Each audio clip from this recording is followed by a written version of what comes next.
ওয়া বারাকাতুহু। কি বাবা ঠান্ডা লেগে গেছে নাকি? সালামে আসসালামু আলাইকুম। ওয়ালাইকুম আসসালাম। যারা দাঁড়িয়ে আছে তো তাদেরকে বসা যাবে না?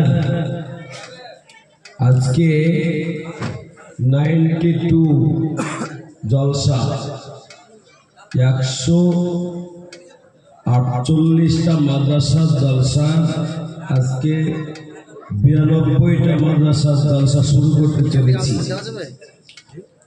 আব্বাজিরা যারা দাঁড়িয়ে আছেন প্রত্যেককে বলবো একটু বসে যান।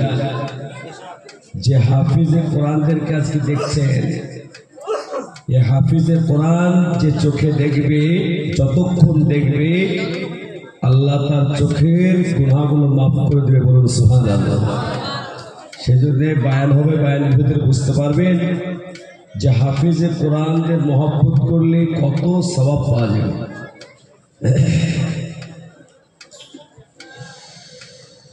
আলহামদুলিল্লাহ নাহমাদুহু ওয়া নাস্তাঈনুহু ওয়া নাস্তাগফিরুহু ওয়া নু'মিনু বিহি ওয়া নাতাওয়াক্কালু আলাইহি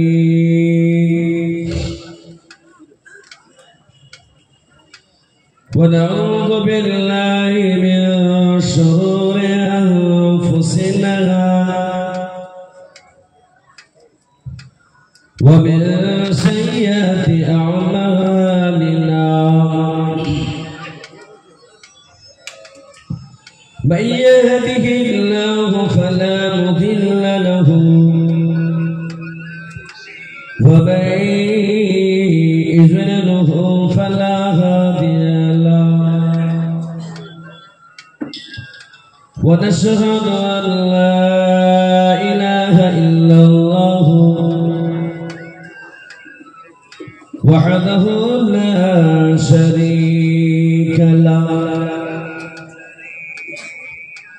ونشهد أن سيدنا وحبيبنا ومولانا محمدا عبده ورسوله فقد قال الله تعالى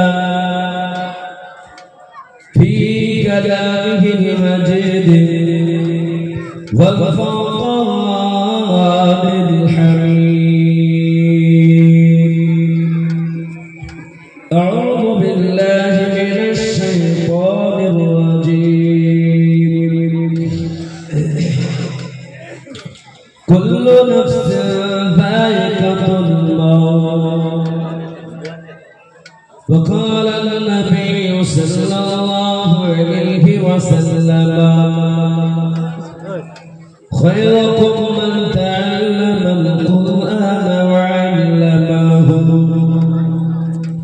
أو كما قال عليه الصلاة والسلام.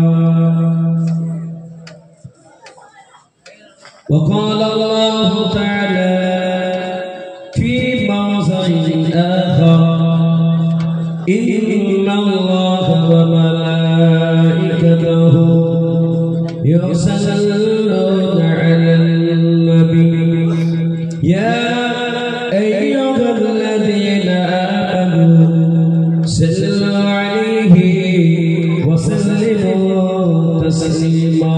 الشيخ محمود إبراهيم اللهم صل على محمد وعلى آل محمد كما صليت على إبراهيم وعلى آل إبراهيم إنك حميد مجيد. اللهم بارك على محمد وعلى آل محمد كما باركت على إبراهيم وعلى آل إبراهيم إنك حميد مجيد. আধার যখন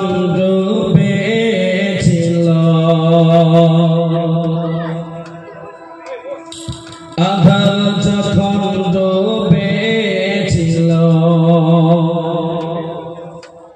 তখন রাসূলুল্লাহ শিরক করে বিদয়ী করবেন না রাসূল আমার কাজে করবে অনুপ্রেরণা রাসূল আমার কাজে করবে অনুপ্রেরণা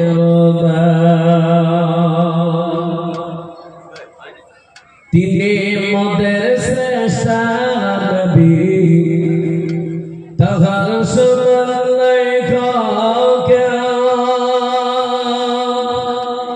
তিনি যদি না হইতে কিছুই হইতো না রাসূল আমার কাজে করবে অনুপ্রেরণা রাসূল আমার কাজে করবে অনুপ্রেরণা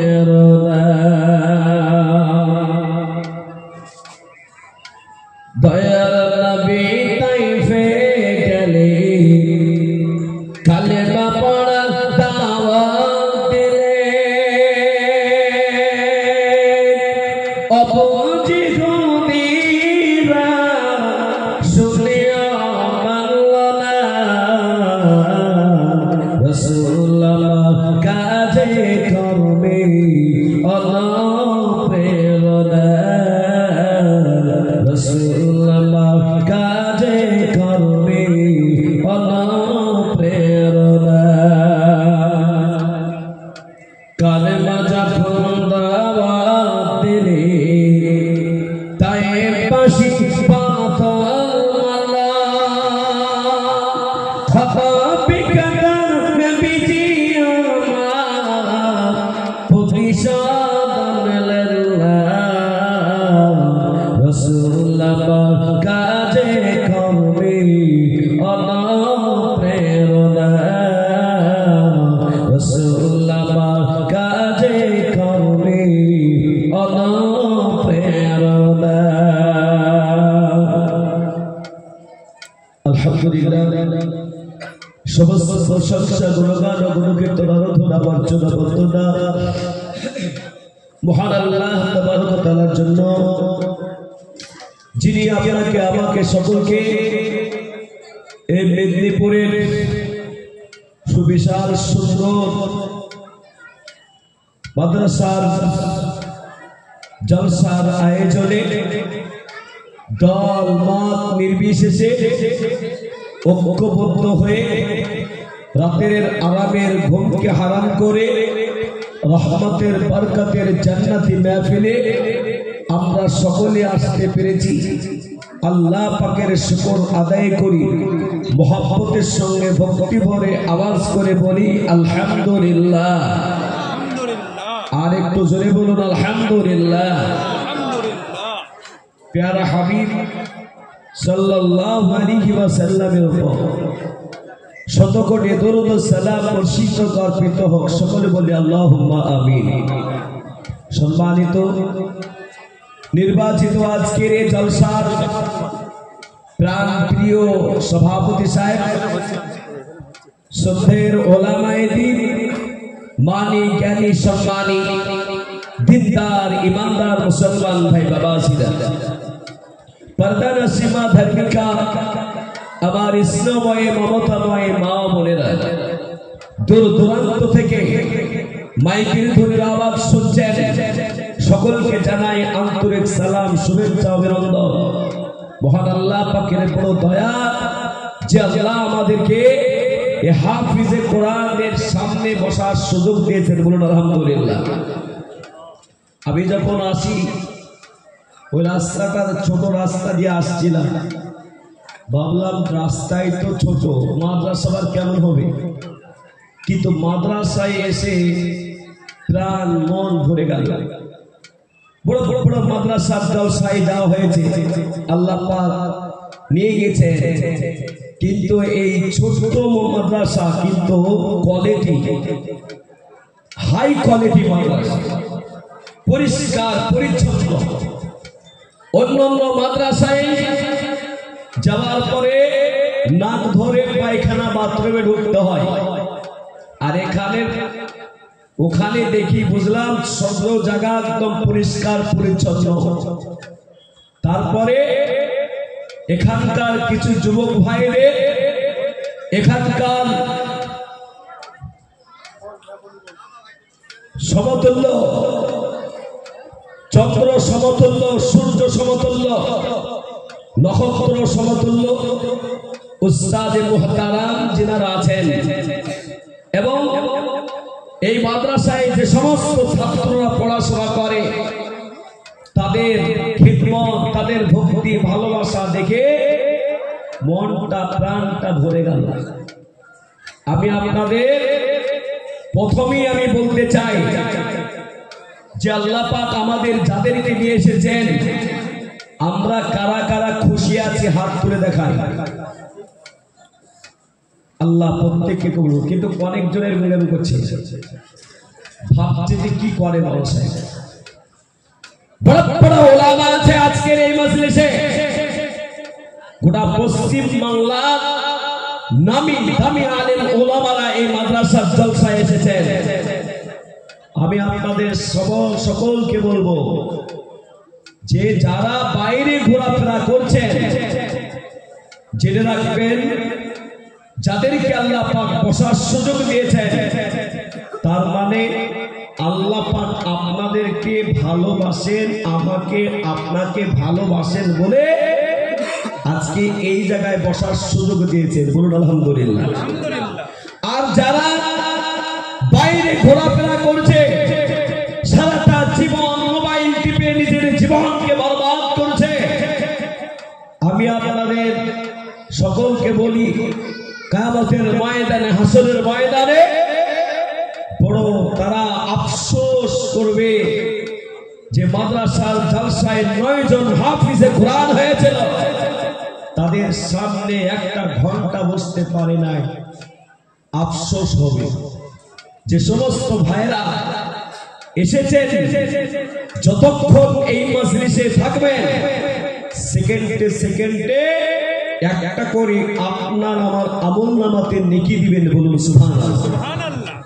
আর একটা করে নেকি তো দেবেন, আর একটা করে গুনাহ তার সঙ্গে সঙ্গে মাফ। অনেক বাবা চলে গেল, অনেক মা চলে গেল কবরে, অনেক ভাই চলে গেল কবরে। বলুন এতগুলো মানুষ আছে, আমি আপনি কে যাবেন না? হাত তুলে বলবেন যে ইনশাআল্লাহ কবরে যাব না। ওই একটা হাত উঠিয়ে ও কবরে যাবে না। জি, তাহলে আপনাদের এখানে মনে হয় মেডিসিন আছে, মনে হয় কবরে না যাওয়ার নাকি? জি, আপনারা আমার সবার সব কথা বুঝতে পারছেন তো?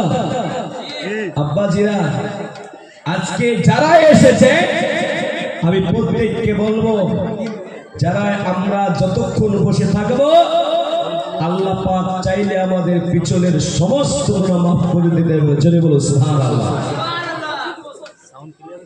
বিশ্বনবী সাল্লাল্লাহু আলাইহি ওয়াসাল্লাম যখন মক্কা থেকে মদিনায় গেলেন, 13 বছর মক্কাতে দ্বীন ইসলামকে প্রচার করলেন।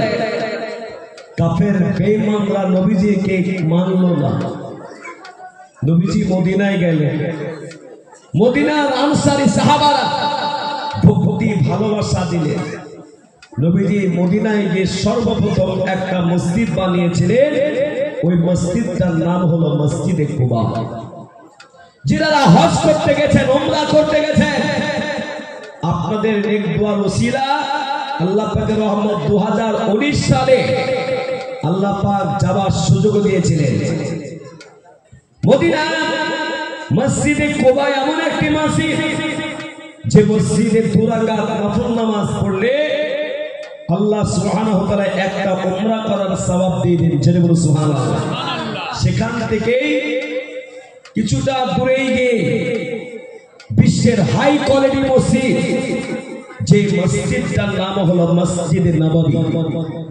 নবীজি যখন এই মসজিদ সাহাবাদেরকে তৈরি করেছিলেন, 54 গজ চওড়া, 60 গজ লম্বা, এত বড় মসজিদ বানিয়েছিলেন। খেজুর গাছের গুড়ি, পিলার, পাথরের ঘেরা, খেজুরের পাতা ছাউনি, নবীজি যখন সেজদা করতেন বৃষ্টি হতো, নবীজির কপালে কাদা লেগে যেত। এখন ওই মসজিদ এত বড় 1300 পিলার আছে।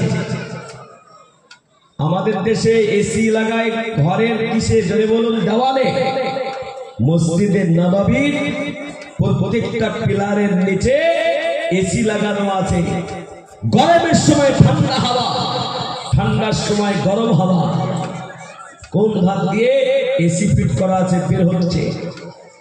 সেই মসজিদ এখন এত বড় হয়েছে যে মসজিদে একই ইমামের পেছনে 25 লক্ষ লোক নামাজ পড়ে। জোরে বলুন সুবহানাল্লাহ। সেই মসজিদে নবী সাল্লাল্লাহু আলাইহি ওয়াসাল্লাম বয়ান দিতেন, সাহাবারা ভক্তি দিয়ে মহব্বত দিয়ে শুনতেন। নবীজি একদিন সাহাবাদের সামনে বলেছিলেন, ওগো আমার সাহাবারা, যে জায়গাতে আল্লাহ পাকের কথা আলোচনা করা হয়, যে জায়গাতে আল্লাহ পাকের কোরআনের কথা হয়, ওটা জিকরুল্লাহর মজলিস। আর এই মজলিসে যারা আসবে বসবে, আল্লাহ তাদেরকে ক্ষমা করে দেন। জেনে বলুন সুবহানাল্লাহ। বিশ্বনবী সাল্লাল্লাহু আলাইহি ওয়াসাল্লামের একজন সাহাবা দাঁড়িয়ে গেলেন, বলতে লাগলেন, ইয়া রাসূলুল্লাহ, হাবিবাল্লাহ, আপনি বললেন যে জায়গাতে আল্লাহ পাকের কথা আলোচনা করা হয়, যে জায়গাতে কোরআনের কথা হয়, ওই মাহফিলের নাম হলো জিকরুল্লাহর মজলিস। আর এই মজলিসে যারা আসবে বলবে, আল্লাহ পাক তাদের ক্ষমা করে দেবে। বিশ্বনবী সাল্লাল্লাহু আলাইহি ওয়াসাল্লামকে প্রশ্ন করলেন, নবী গো, আমার একটা প্রশ্ন আছে।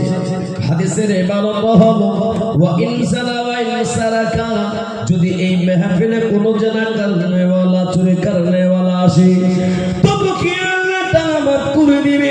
বিশ্বনবী সাল্লাল্লাহু আলাইহি ওয়াসাল্লাম বলেছেন, সাহাবারা শোনো, আল্লাহ পাক তাদেরকেও মাফ করে দেবে। যদি আল্লাহকে ভালোবেসে এই মাহফিলে আসে, আল্লাহ তাদেরকে মাফ করে দেবে। যদি বলুন সুবহানাল্লাহ। আজকে মুসলমানের ছেলেদেরকে সুবহানাল্লাহ বলতে বড় কষ্ট লাগে, কিন্তু ইসলামের বিরোধী কিছু কিছু ক্রিকেটারের প্লেয়াররা যখন ছক্কা মারে, মুসলমানের ছেলেরা বড় আওয়াজ দিয়ে রাতকে জেগে জেগে তারা চিল্লায় চিল্লায় বলে, ছক্কা মেরে দিয়েছে। এ মুসলমান, আজকে জান্নাতের রাস্তা তুমি পাবে আল্লাহকে স্মরণ করে। একবার জোরে সোরে বলে নারায়ে তাকবীর। এ মুসলমান, বলুন, যে মজলিস থেকে যখন আমরা এইখান থেকে ফিরে যাব, আল্লাহ যদি মাফ করে দেন, আজকে আল্লাহ পাকের শুকর আদায় করে আমরা শেষ করতে পারবো না। তো আমি আপনাদের সকলকে বলবো, যাদের বিবেক, জ্ঞান, বিবেক, বুদ্ধি যাদেরকে দিয়েছে, আমরা একবার আল্লাহ দেওয়া শক্তি থেকে হাত উঠিয়ে আল্লাহ পাকের ফেরেশতাদের দেখিয়ে দিই যে আমরা কোরআনের হাফিজদের সামনে ততক্ষণ থাকবো যতক্ষণ এই মজলিস চলবে। জোরে বলুন তো ইনশাআল্লাহ। অনেকজন কিন্তু হাত উঠাইল। আপনার আমার গ্রামে অনেকজনের আপনার ডান পা ওঠে না,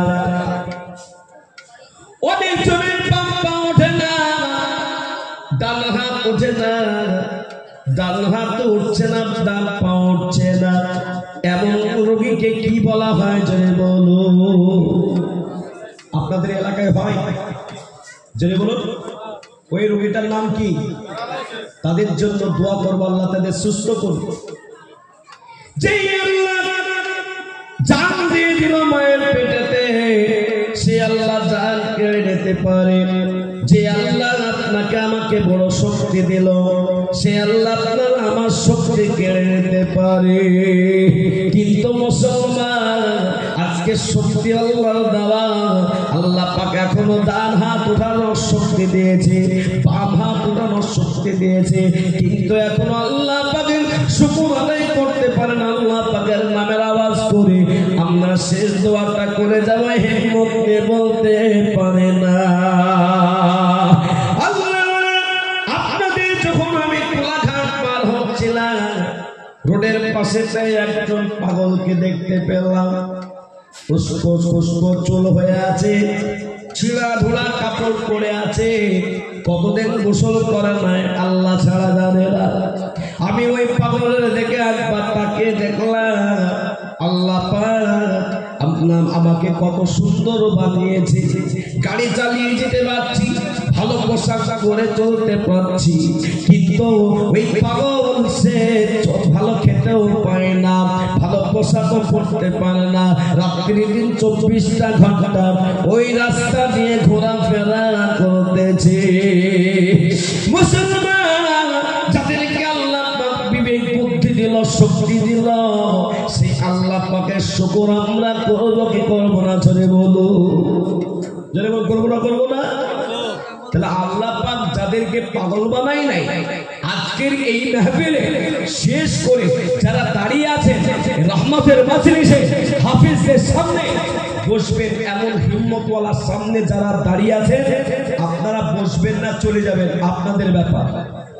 জি, বসবেন না চলে যাবেন, বসবেন না চলে যাবেন। যদি চলে যান তো আলহামদুলিল্লাহ, আর বসে যান তো আলহামদুলিল্লাহ। জানবো যারা বসলো তারা আল্লাহ পাকের এই মাজলিসকে, জি এই রহমতের মাজলিসকে সে সম্মান করলো।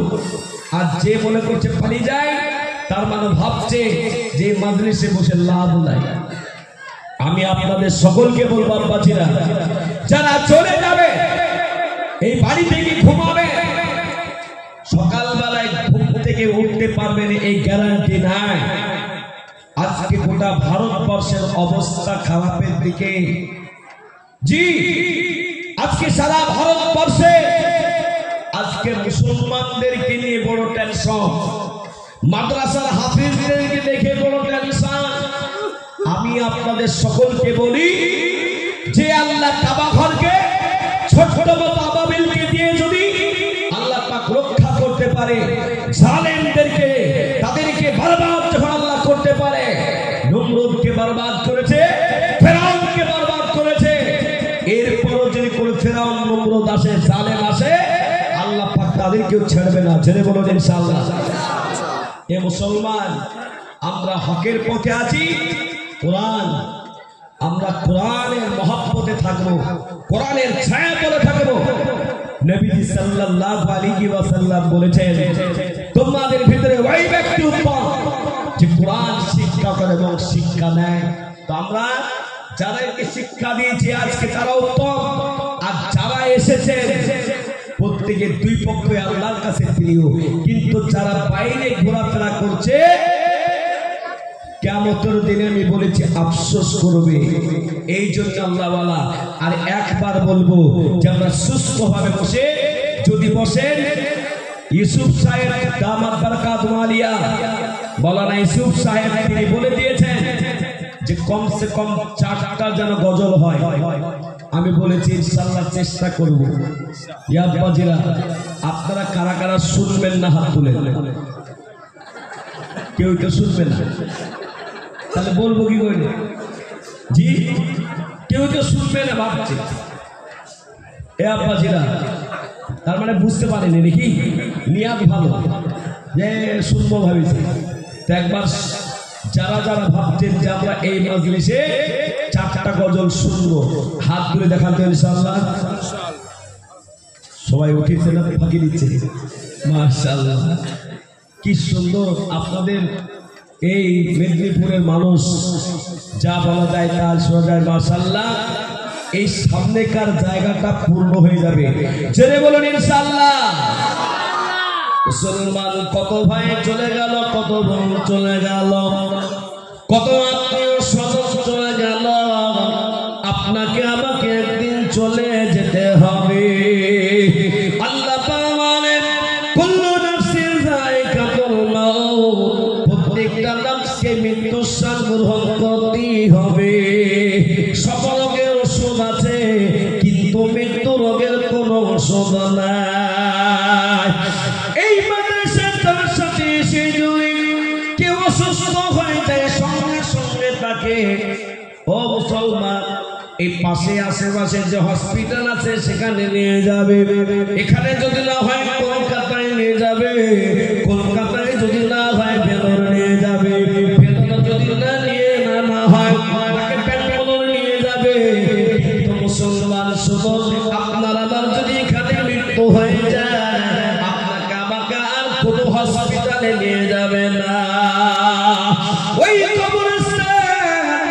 কবরস্থানের নাম আমি রেখেছি যে বাবা বাবা ও মুসলমান, কত কোটিপতি চলে গেল, কত মাস্টার চলে গেল, কত মাওলানা মুফাসসির চলে গেল, কত আল্লাহওয়ালা চলে গেল, কত হিরো মানুষ হিরো হয়ে চলে গেল। মুসলমান, আপনাকে আমাকে একদিন চলে যেতে হবে। আমি আপনাদের সকলকে বলি, আজকে দুনিয়ায় আপনার পাশে সবাই আছে, বন্ধু আছে, বন্ধু আছে, বন্ধু আছে, আপনার স্ত্রী আছে, স্ত্রীর স্বামী আছে, আজকে বেটা আছে, বেটে আছে, সবাই আছে, কিন্তু মৃত্যু যেদিন হয়ে যাবে আপনার আমার পাশে কেউ থাকবে না। আজকে আমি আপনি যখন কবরস্থানের পাশ দিয়ে যাই বা কোনো মায়াকে দাফন করতে যাই, সেই সময় আজকে আমাদের আর চোখ দিয়ে পানি ঝরে না। বিশ্বনবী সাল্লাল্লাহু আলাইহি ওয়াসাল্লাম যখন কোনো কবরস্থানের পাশ দিয়ে যেতেন, আমার নবীজির চোখ দিয়ে ঝরঝর করে পানি ঝরতো। বিশ্বনবী সাল্লাল্লাহু আলাইহি ওয়াসাল্লাম বলেছিলেন, ইয়া রাসূলুল্লাহ, আপনি যখন কোনো কবরস্থানের পাশ দিয়ে যান, যখন কোনো কবরস্থানে যান, আপনার চোখ দিয়ে ঝরঝর করে পানি কেন ঝরে? বিশ্বনবী সাল্লাল্লাহু আলাইহি ওয়াসাল্লাম বলেছিলেন, সাহাবারা, ওই কবরটা অনেকের জন্য জান্নাতের ঘর আর অনেকের জন্য জাহান্নামের ঘর। মুসলমান, দুনিয়াতে বেঁচে থাকতে থাকতে যদি যারা পরিমাণ ভালো কাজ করতে পারি, আল্লাহ তাআলা সেই বদলাটা দিয়ে দেবে। 30 নম্বর পারা, সূরাটার নাম সূরা জিলজাল। আল্লাহ পাক শেষের দুটো আয়াতে বলেন, ফামাইয়ামাল মিসকাল দাররাতিন খায়রান ইয়ারা ওয়া মাইয়ামাল মিসকাল দাররাতিন শাররান ইয়ারা। এ মুসলমান, এই দুনিয়াতে যারা পরিমাণ যদি আপনি আমি ভালো কাজ করতে পারি, আপনার আমার আল্লাহ পাক বদলা দিয়ে দেবে। আর যারা পরিমাণ যদি খারাপ কাজ হয়ে যায়, আল্লাহ পাক সাজা দিয়ে দেবে। এ মুসলমান, আজকে আমি 10 লাখ টাকার মালিক, 5 লাখ টাকার আপনি আমি মালিক, কিন্তু মৃত্যুর পরে ওই কোনো মালিকানা থাকবে না। আপনার দাদা মালিকানা এখন আর নাই, কবরে চলে গেছে লাখ লাখ টাকার সম্পত্তি নিয়ে।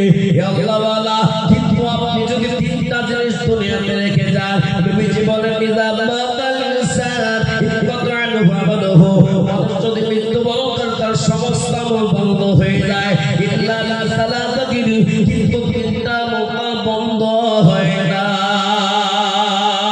মুসলমান, আপনার আমার যখন বন্ধ হয়ে যাবে, সবাই ধরে নিয়ে কবরে নিয়ে রেখে চলে আসবে। মুসলিম মাটি দিয়ে রেখে আসতে দেরি, কিন্তু মুনকার নাকি আপনাকে আমাকে সওয়াল করতে দেরি করবে না।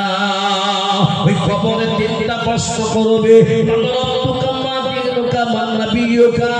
তোমার রবকে ছিল বলো, তোমার ধর্মকে ছিল বলো, তোমার নবীকে ছিল বলো। আমি যদি এই 3টা প্রশ্নের উত্তর দিয়ে দিই, আল্লাহ পাক রব্বুল আলামিন ফেরেশতা আল্লাহ পাককে আল্লাহ আপনার বান্দা 3টা প্রশ্নের উত্তর দিয়ে দিয়েছে, আল্লাহ পাক বলবে, যাও জান্নাতের বিছানা বিছিয়ে দাও, জান্নাতের পোশাক পরিয়ে দাও, জান্নাতের সবচেয়ে গাছ লাগিয়ে একটা দরজা লাগিয়ে দাও, কিয়ামত পর্যন্ত সুগন্ধ হাওয়া ওই কবরে পৌঁছে যাবে। সুবহানাল্লাহ। আর যদি আপনার আমার সুগন্ধ বেরিয়ে যায়, লা আদানি লা জানি না, এই মুসলমান ওই কবর জায়গাটা অশান্তির জায়গা হয়ে যাবে। ফেরেশতাকে বলবে, আল্লাহ 3টা প্রশ্ন দিতে পারে না। আল্লাহ বলবে, জাহান্নামের বিছানা বিছিয়ে দাও, আর জাহান্নামের শেষে একটা দরজা বের করে দাও, কিয়ামত পর্যন্ত আল্লাহ পাক ওই কবরেতে এমন তীক্ষ্ণ হাওয়া গরম হাওয়া পৌঁছাতে থাকবে। এ মুসলমান, কিয়ামতের ময়দানে সূরা রহমান আল্লাহ পাক বলে, আল্লাহ গাফিল মিজান, একটা মিজানের পাল্লা ফিট করে দেবে। ওই সময়তে মুসলমান সবার আমল মাপা হবে, কিন্তু একজন হাফেজে কোরআনের আমল মাপা হবে না। আর একটু জোরে বলুন সুবহানাল্লাহ।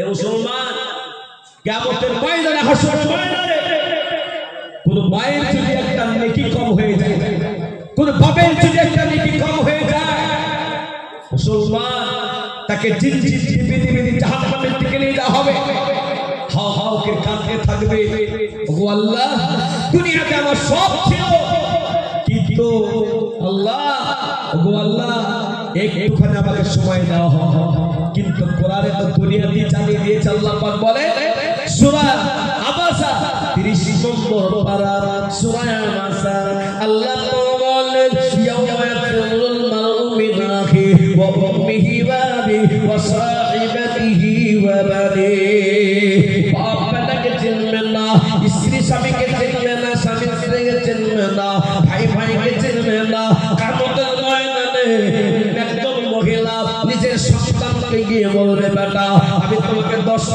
দিন পেটে ধারণ করেছিলাম যে সময় বেটা ভবিষ্যৎ করেছিলাম আমার জান চলে যাচ্ছিল প্রাণ চলে যাচ্ছিল বেটা ও বেটা আজকে মহা বিপদে তোমাদের একটা কথা বলি দুনিয়াতে তোমার জন্য আমার ভালো কিছু খাবার খেতে মন চেয়েছিল কিন্তু ডাক্তার বলেছিল খাওয়া যাবে না আমার মন চেয়েছিল তাও আমি খেয়ে খাই না ওই সময় মায়ের অবদানটা কি মা তখন বর্ণনা দেবে ও বেলা যখন তুমি ভাত খেতে পারবে না রুটি খেতে পারবে না আমি মা নিজের স্তনটাকে তোমার মুখেতে দিয়েছিলাম আর তোমাকে দুধ পান করেছিলাম আমাকে একটা লিখে দাও আমি জান্নাতের দিকে যেতে পারবো ওই সময় ওই সময় ছেলে তার মায়ের কাছ থেকে ভেঙে যাবে ভাই ভাইয়ের কাছ থেকে পালিয়ে যাবে স্বামীর কাছ থেকে পালিয়ে যাবে কেউ আল্লাহ একটা নেকি দিবে না ওই সময় হাফেজে কোরআনকে বলবে হাফেজে কোরআন জান্নাত চলে যাও হাফেজে কোরআন জান্নাতের দরজার কাছে দাঁড়িয়ে যাবে হাফেজে কোরআনকে আল্লাহ পাক বলবে এ হাফেজে কোরআন তুমি জান্নাত চাও না কেন দাঁড়িয়ে আছো বলো তোমার জন্য তো জাহান্নামের সাতটা গেট বন্ধ তোমার জন্য জান্নাতের আটটা দরজা খোলা তুমি চাও না কেন বলো হাফেজে কোরআন সময় বলে আল্লাহ আমরা এই মাদ্রাসায় পড়তে মাদ্রাসার নাম কি ইয়াহইয়া উলুম মাদ্রাসায় পড়তে আর সেই সময়তে আমাদের থাকা খাওয়ার যারা প্রেম ভালোবাসা দিয়ে আমাদেরকে হাফেজে কোরআন বানিয়েছিল তাদেরকে না নিয়ে জান্নাত যাব না আল্লাহ পাক বলবে ফেরেশতা হাফেজে কোরআন যা চাইছে যাদেরকে চাইছে তাদেরকে দিয়ে দাও আজকে আপনাদের সকলকে বলি যারা মহব্বত ভালোবাসা দিয়ে আজকের এই ইয়াহইয়া উলুম মাদ্রাসার জলসায় এসেছে কিয়ামতের ময়দানে ছেলে পাশে থাকবে না স্ত্রী পাশে থাকবে না কিন্তু এই হাফেজে কোরআন আপনাকে না নিয়ে জান্নাত যাবে না জোরে বলবেন না সুবহানাল্লাহ হে মুসলমান ওই দিন কিন্তু এই হাফেজে কোরআন আপনাকে জান্নাত নিয়ে যাবে তাই আমি গোটা পশ্চিম বাংলাতে দিকে দিকে মাদ্রাসা জলসায় আসাম ত্রিপুরা মেঘালয় বিহার ঝাড়খণ্ড থেকে শুরু করে আমি বড় বয়ান দিয়ে আজকে টাইম কিন্তু বড় কম আমি সময় না নিয়ে আমি আপনাদের কাছে আমি 2 লাখ 4 লাখ 5 লাখ টাকা চাইবো না 9 জন হাফেজে কোরআন হয়েছে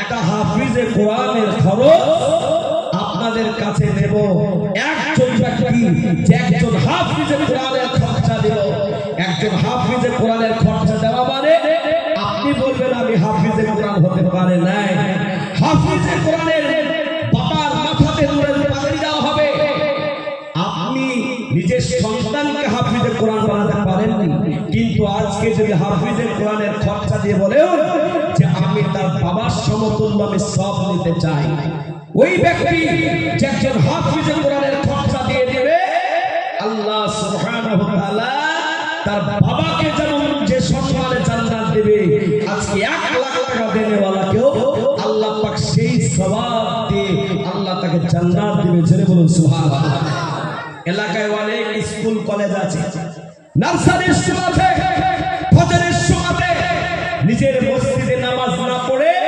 মাদ্রাসায় এসে নামাজ পড়বে দেখতে পাবে বাচ্চা বাচ্চা ছেলেরা মেহনত করে গোটা কোরআনকে মুখস্থ করছে। ফজরের নামাজ আদায় করার পরে সূরা ইয়াসিন পড়ে আল্লাহর কাছে দোয়া করে, মাবুদ গো ইয়াহিয়া উলুম মাদ্রাসায় পড়াশোনা করি, ইয়াহিয়া উলুম মাদ্রাসা কে যারা মুহাম্মদের কবরে চলে গেছে আল্লাহ তাদেরকে ক্ষমা করো, আর যারা বেঁচে আছে আল্লাহ তাদের মান সম্মান ইজ্জতকে বাড়িয়ে দাও, তাদের বরকতে ভরে দাও।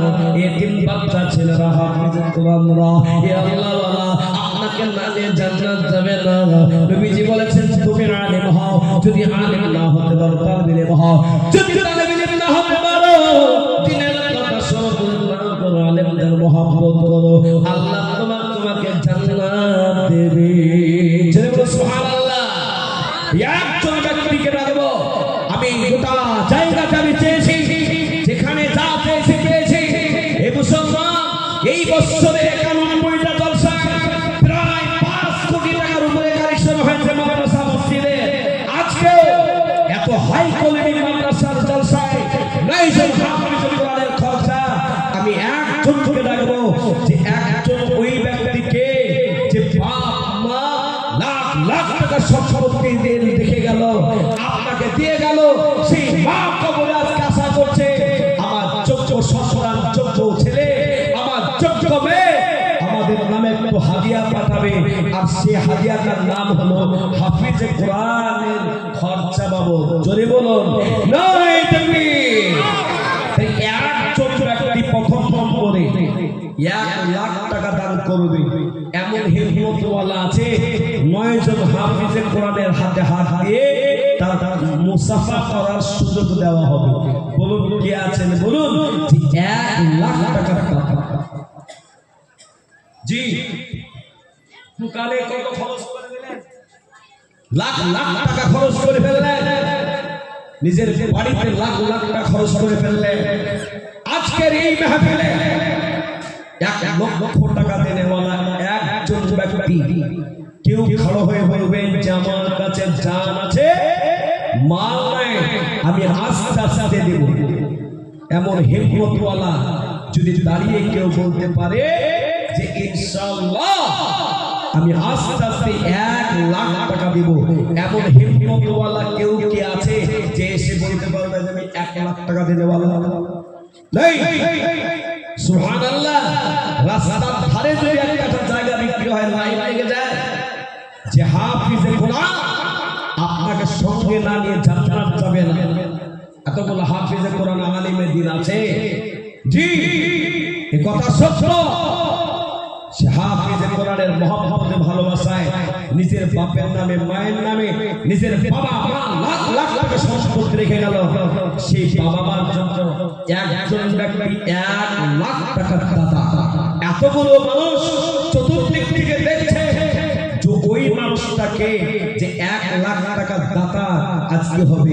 নিজের জামাইকে 1 লাখ টাকা, 1.5 লাখ টাকার মোটরসাইকেল দেওয়া যায়, আর নিজের নামে 1 লাখ টাকা কিয়ামত পর্যন্ত কবরে শুয়ে নেকি পাবে। হাফিজে কোরআনের বাবা হতে পারেন নাই, নৈরাশ হবেন না, হাফিজে কোরআনের বাবার সমপরিমাণ সওয়াব আল্লাহ আপনাকে দেবে। এই একজন ব্যক্তি 1 লাখ টাকা দাতা নাই গো। আজকে আমি আপনাদের সামনে আরো দুটো কথা বলবো, ভাইটাল কথা বলবো আপনাদেরকে। তার মাঝখানে আমি মাত্র 10 মিনিট আপনাদের কাছে চাইবো, আর আমি গজলটাও শুরু করব। তো বলুন 1 লাখ টাকা দেনেওয়ালা কেউ আছে? হিম্মতওয়ালা দাঁড়িয়ে বলতে পারবেন, স্টেজে এসে বলতে পারবেন, গোপনে বলতে পারবেন যে 1 লক্ষ টাকার দাতা ওই ব্যক্তিটাকে? বলা যাবে না? জি একজন ব্যক্তিকে দেখতে চাই, হাফিজে কোরআনের খরচা বাবদ 1 লাখ টাকার দাতা আছে? অবশ্যই আছে মাহফিলে। সুবহানাল্লাহ। আজকে বাড়ি গাড়ি টাকা পয়সা নিয়ে ব্যস্ত হয়ে গেলেন। বিশ্বনবী সাল্লাল্লাহু আলাইহি ওয়াসাল্লাম দুনিয়াতে তোমার সঙ্গে কিছু যাবে না, শুধু তোমার আমল যাবে। আজকে যদি একজন হাফেজে কোরআনের 1 লাখ টাকা আপনি দান করে দিন, আল্লাহ পাক যদি কবুল করে নেন, আল্লাহ পাক বললেন সুবহানাল্লাহ। একজন ব্যক্তি 1 লাখ টাকার কথা এই মেহফিলে নাই গো। মেদিনীপুরবাসী আমাদের মুর্শিদাবাদে চাইলে হঠাৎ করে চলে আসেন 1 লাখ টাকা দিতে, এমন হিম্মতওয়ালা উঠে চলে আসে। মুর্শিদাবাদের লোক ওদের টাকা কম কিন্তু অন্তর ভালো। মেদিনীপুরের লোক বিরিয়ানি দারুণ করে মাংস খেতে পারে কিন্তু 1 লাখ টাকা দেনে বলে একজন দেবে, এই করে হিম্মতওয়ালা নাই গো। একদিন তোমায় মরতে হবে, তুমি ভুলে যেও না, হবে মাটির বিছানা তোমার আসল ঠিকানা। এসেছো একা যাইবে একা, এসেছো একা যাইবে একা, সঙ্গে কেউ যাইবে না, হবে মাটির বিছানা তোমার আসল ঠিকানা।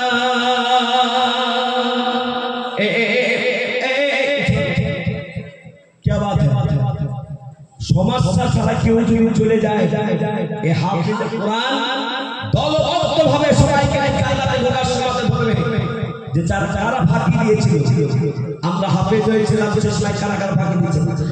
কিছু ছেলে আছে খুব ফাঁক পারে, আছে না জোরে বলে আছে না, ওই ছোট রাস্তা দিয়ে আসছিলাম, 3 জন ছেলে ওখানে দাঁড়িয়ে 3টা বিড়ি ধরিয়ে ওকে ওকে মারছে, ওকে মারছে মেদিনীপুরে। আপনাদের রাস্তা যে হুজুর চলে যাবে আমাকে একটা ফুটি দিয়ে দিল, বিড়ির গন্ধ। এই আপনাদের এলাকার লোকরা বিড়ি খায় না, এই খায় না, ভয় বলছে না। এই মুসলমান, এই জন্য আমি আপনাদের সকলকে বলবো যে 9 জন হাফিজ কোরআন বলুন, আমি একটু কমই দিয়ে বলি। জনাব ইউসুফ আলী সাহেবের এই সুন্দর মনোরম মাদ্রাসাতে আমি আপনাদের কাছে বেশি চাইব না, আল্লাহওয়ালা আপনাদের কাছে বলবো যে 9 জন হাফিজে কোরআন হয়েছে, 20,000 টাকা করে এক একটা হাফিজের খরচা 3 বছরে ক্যালেন্ডার করে দেখা গেছে 20,000 টাকা খরচা। একজন ব্যক্তি নিজের বাবার নামে, মায়ের নামে, নিজের নামে, পরিবারের নামে 20,000 টাকা দেনেওয়ালা একজন ব্যক্তি এসে বলতে পারবে আপনি আমার নামটা লিখে দেন, আমার কাছে আছে জান আছে মাল নাই, আমি আস্তে আস্তে মাদ্রাসায় দিয়ে দেব। একজন ব্যক্তি বলুন 20,000 টাকা। ওই দেখেন একজন, কি নাম শফিউর রহমান সাহেব, জোরে জোরে বলবেন তুমি। ও বাবা, এইরকম আওয়াজ করলে তো শয়তান পালাবে না। শয়তান বলছে মাল দিও না, মাল কমে যাবে। আল্লাহর ফেরেশতা বলছে মাল দাও, আল্লাহ তোমার মালকে বাড়িয়ে দেবে। আর এই হাফিজ কোরআনের খরচা আমি 10 জনকে দিব না, মাত্র আমি 9 জনকে দেব। ওই ভাগ্যবান ব্যক্তিদের ভিতরে প্রথম নম্বর হাফিজ কোরআনের খরচা জনাব শফিউর রহমান সাহেব, 20,000 টাকা দাতা। জোরে জোরে বলি না তুমি। আল্লাহ তোমার মিয়া বান্দা দেখা জনাব শফিউর রহমান সাহেব ছিল এই 20,000 টাকা দান করবেলা, এটা তাহলে পরিমাণ 20,000 টাকা এই কবুল করে নাও তুমি আল্লাহ। আর দোয়া করে মনে তাকারি কেন প্রিয়াকেরা করে দিও সুখের জীবন। মাশাআল্লাহ, আলহামদুলিল্লাহ, আল্লাহ তাআলা কবুল করুন, জানে বলে বরকত দাও। তাহলে একজন হাফিজ কোরআনের খরচা হয়ে গেল। বলো 2 নম্বরে 20,000 টাকা দেনেওয়ালা কে আছে? পকেটে যদি 20,000 টাকা দেয় মোবাইল থাকে, জি পকেটে যদি 20,000 টাকা মোবাইল থাকে, যে হাফিজ কোরআন আপনাকে জান্নাত নিয়ে যাবে, সে হাফিজ কোরআনের খরচা পাবো 20,000 টাকা দেবেন। এমন হিম্মতওয়ালা 2 নম্বরে বলুন শেখ নাজির। কোনটা শেখ? ওই দেখেন শেখ শেখ নাজির, এই শেখ নাজির 20,000 টাকার দাতা। কিছু লোক আছে দিবেও না, কিছু লোক আছে কথাও বলবেন। আপনারা বুঝতে পারছেন যে আমার গলাটার অবস্থা। 92টা জলসা করতে গিয়ে আজকের মাইক তো মাশাআল্লাহ মোটামুটি ভালো ভালো। গতকালকের মাইক এত খারাপ ছিল যার কারণে গলার অবস্থা খারাপ হয়েছে। আমি আপনাদের সকলকে বলবো ভাঙা গলাতেও গজল শোনাবো। 9 জন হাফিজ কোরআনের খরচা দিতে হবে, কিন্তু যারা পালিয়ে যাবে আল্লাহকে বলে দিচ্ছি, আমি বারবার আপনাদের বলবো না, আল্লাহকে বলে সাক্ষী রেখে দিলাম যে আল্লাহ তোমার হাফিজ কোরআনের সাথে যারা এখান থেকে চলে যাবে তুমি তার বিচার করবে। এ মুসলমান সারা জীবন ঘুরলেন, আর আজকের এই মজলিসে 2য় নম্বরে হাফিজে কোরআনের খরচা বাবদ 20,000 টাকার দাতা। ছেড়ে ছেড়ে বলে নাই তুমি আল্লাহ তোমার পিয়ারা বান্দা দেখো শেষে পৌঁছেছে 20,000 টাকা দেখো কত দিল এটা পরিমাণ 20,000 টাকা একটু বলো করে আল্লাহ আর দোয়া করে মালাকে করো প্রিয়ারা করে দিও সুখের জীবন। সুবহানাল্লাহ। 3 নম্বরটাকে বলি যে 3 নম্বরটাকে দিবে। অন্ধকার কবরে যখন চলে যাবে কেউ আপনার সাথী হবে না। এই মাদ্রাসা প্রতিদিন সূরা ইয়াসিন পড়ে ফজরের পরে আর ইশরার পরে সূরা ওয়াকিয়া পড়ে দোয়া হবে, আর কবরে অটোমেটিক্যালি পৌঁছে যাবে। ছেলে মেয়েরা 1 মাস কাঁদবে, 2 মাস কাঁদবে, 2 দিন কাঁদবে, 5 দিন কাঁদবে, তারপরে কান্নাওয়ালা লোক থাকবে না, দোয়া করার লোক লাগবে না। কিন্তু মাদ্রাসা থেকে কিয়ামত পর্যন্ত নেকি পৌঁছাবে। জোরে বলুন সুবহানাল্লাহ। তাহলে 3 নম্বর হাফিজে কোরআনের খরচাটাকে দেবে বলে দিন। বলুন বলুন কোন আল্লাহ পাকের প্রিয় বান্দা আছে? বলুন 3 নম্বর। যাদের মাথার চুল পেকে গেল, মুখের দাড়ি পেকে গেল, ভাবতে হবে আমাকে চলে যাওয়ার সময় এসে গেছে। জি সাদকায়ে জারিয়া হিসাবে 3 নম্বরে 20,000 টাকা। আকরাম ভাই আর সুলাইমান ভাই দুজন মিলে, 2 বন্ধু মিলে 20,000 টাকার দাতা। ছেড়ে ছেড়ে বলি নাই তুমি। এ বাবা আপনাদের আওয়াজ কমে যাচ্ছে কেন? 12টার সময় গাড়ি চালিয়ে এখানে 8টার সময় পৌঁছালাম। দিনাজপুর থেকে সকালে ভোরে এসেছি।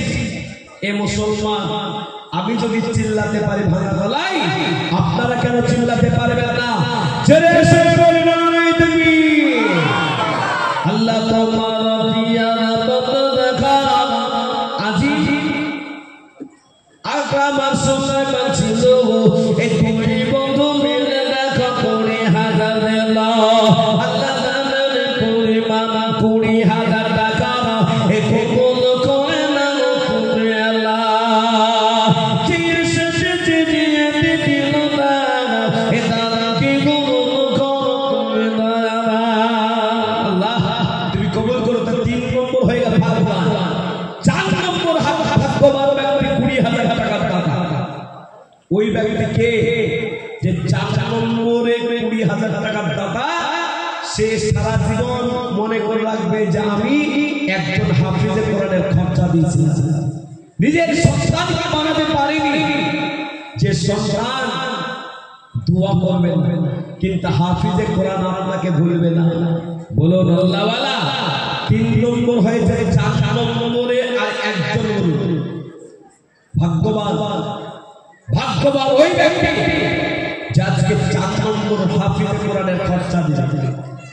নাই নিজের যে কত সুন্দর বাড়িটা বানালেন, আহা কি কোয়ালিটি বানালেন। এইখানে জানলা লাগবে, এখানে কাচের জানলা লাগবে, এখানে লাগবে টেবিলটা লাগবে, এখানে খাটটা লাগবে, কিন্তু কবর একবার ভাবো। বাড়ি বাড়ি কবর বাংলা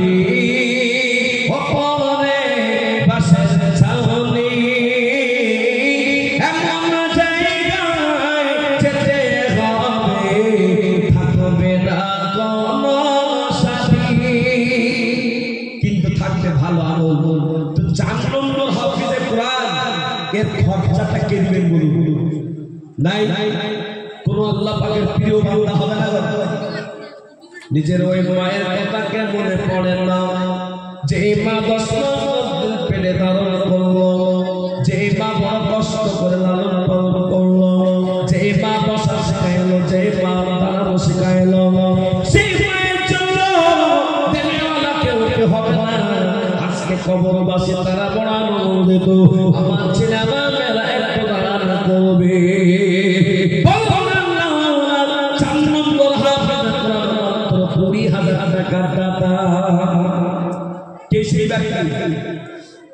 মন কি চাই না জি মেদিনীপুরবাসী একজন হাফিজে কোরআনের খরচা দিবেন এমন হিম্মতওয়ালা ছাত্র করে নেয় আল্লাহু আকবার সাহাবাদের কাছে নবীজি যখন যাচ্ছেন দিয়ে দিতে নবী জিজ্ঞাসা করতে আমার সাহাবা তোমাদের বাড়িতে কি আছে আর বলো যা আল্লাহ রাসূল ছাড়া কিছুই নেই এই মুসলমান আমাদের যদি 1 লক্ষ টাকার মালিক আমরা হয় 5 লাখ টাকা যদি মালিক আমরা হয় তার ভিতর থেকে 20,000 টাকা দিবেন তো বড় কষ্ট আহা চাচল মালদাতে একটা জলসা করেছিল এক যুবক এসে বলছে হুজুর আপনাকে 10,000 টাকা দিবে আমি ওকে চিনি ফেলেছি একই মাদ্রাসাতে এবার কি আমার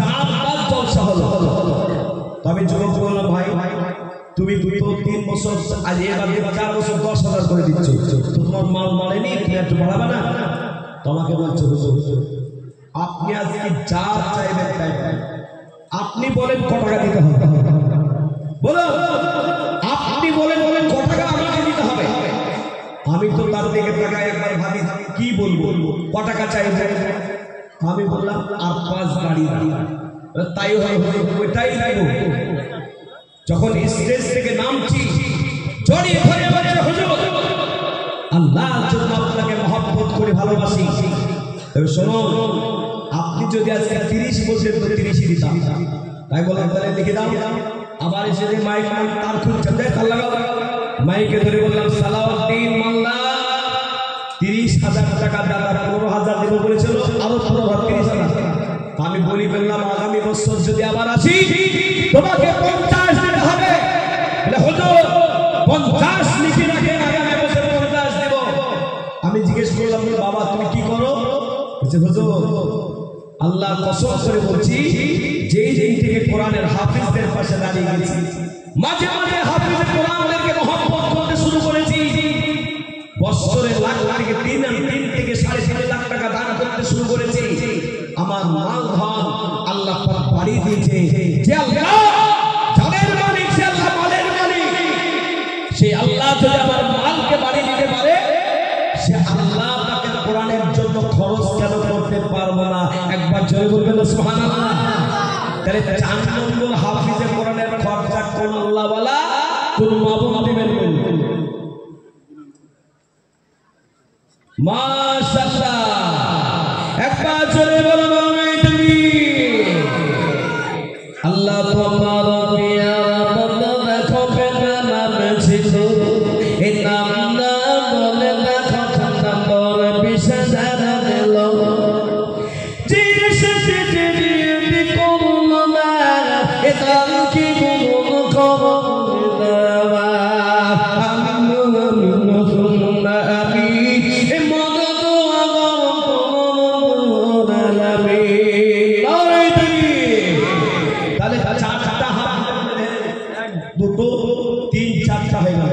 আমার সামনে বলুন এই হাফিজে কোরআনের খরচাটা 20,000 টাকা দিলে আমাদের একজন কে সেই ব্যক্তি যে হাফিজে কোরআনের খরচা 20,000 টাকা দেবে আহা নিজের বাড়িটা 3 তলা বাড়ি নিলেন গো আর একজন হাফিজে কোরআনের খরচা 20,000 টাকা দিবে এমন হিম্মতওয়ালা 5 নম্বর আমার সামনে এতগুলো মিডিয়া এতগুলো ভাই বোন মায়ের আছে বলা যাবে